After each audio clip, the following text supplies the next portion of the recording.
जी नमस्कार। मैं संदीप कुमार द्विवेदी आज हम आए हैं आप लोगों के बीच एक स्टोरी लेकर, जो कहानी आप लोगों को हम सुनाएंगे,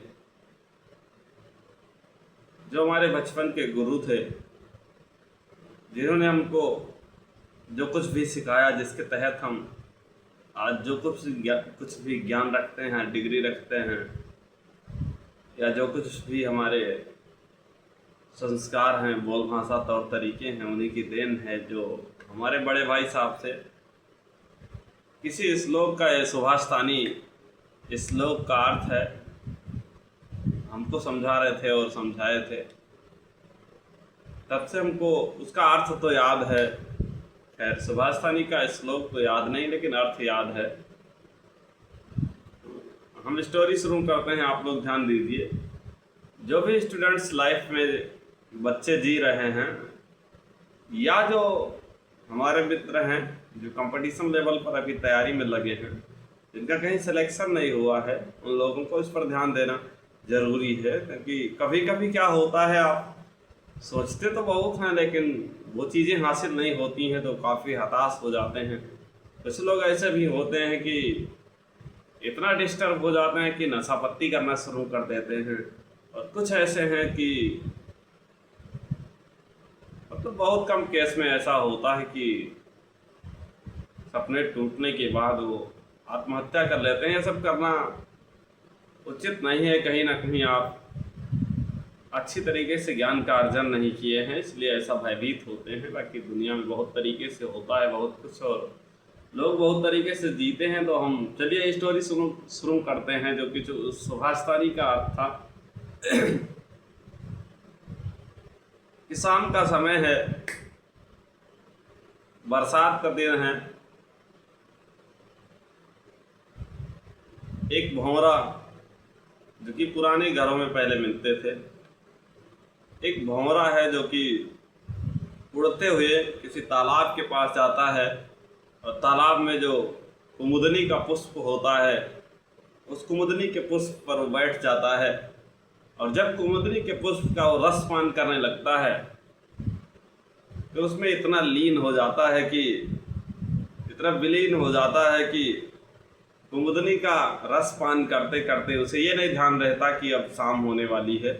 शाम होती है, सूरज ढल जाता है, कुमुदनी का पुष्प की जो पंखुड़ियां हैं वो सूरज डूबने के बाद बंद हो जाती हैं, और वो भंवरा उसी कुमुदनी पुष्प के अंदर बंद हो जाता है।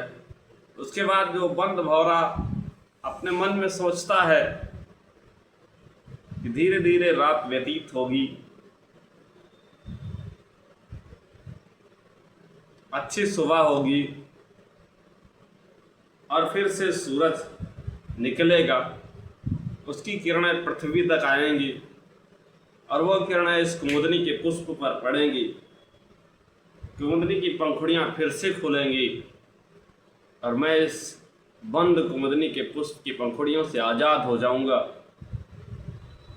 उसके मन में इतने विचार थे, इतनी सोच थी, इतना आशा लेकर वो उसमें अपना टाइम काट रहा होता है। तब तक अचानक से दूर से कहीं हाथियों का झुंड आता है, दौड़ते हुए पागल हाथियों का झुंड आता है, और उसी में से एक पागल हाथी जो उस कुमुदनी के पुष्प को जड़ से उखाड़ कर और तालाब से दूर फेंक देता है। अब सोचिए उस कुमुदनी में बंद भंवरे का क्या हुआ होगा, या उसके सपने का क्या हुआ होगा। उसका सपना भी टूट गया, वो बंद भंवरा भी उसी में धीरे धीरे बंद रहेगा और ख़त्म हो जाएगा। जैसा कि हम जानते हैं, हो सकता है निकल पाए, नहीं तो हमें तो यही लग रहा है।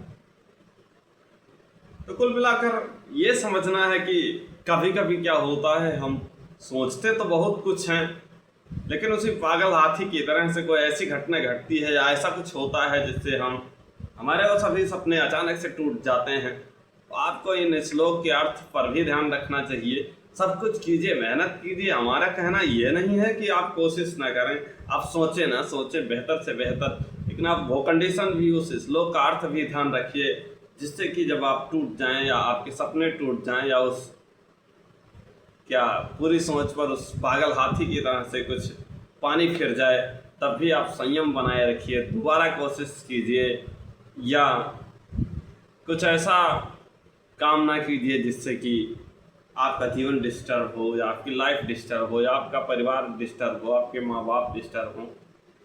तो इस सुभाषितानी के श्लोक के अर्थ को आप लोगों को अच्छी तरीके से ध्यान में रखना चाहिए और किसी भी विषम परिस्थिति में भी भयभीत नहीं होना चाहिए, डिस्टर्ब नहीं होना चाहिए, मानसिक डिस्टर्ब नहीं होना चाहिए, आत्महत्या नहीं करना चाहिए। बहुत बहुत धन्यवाद।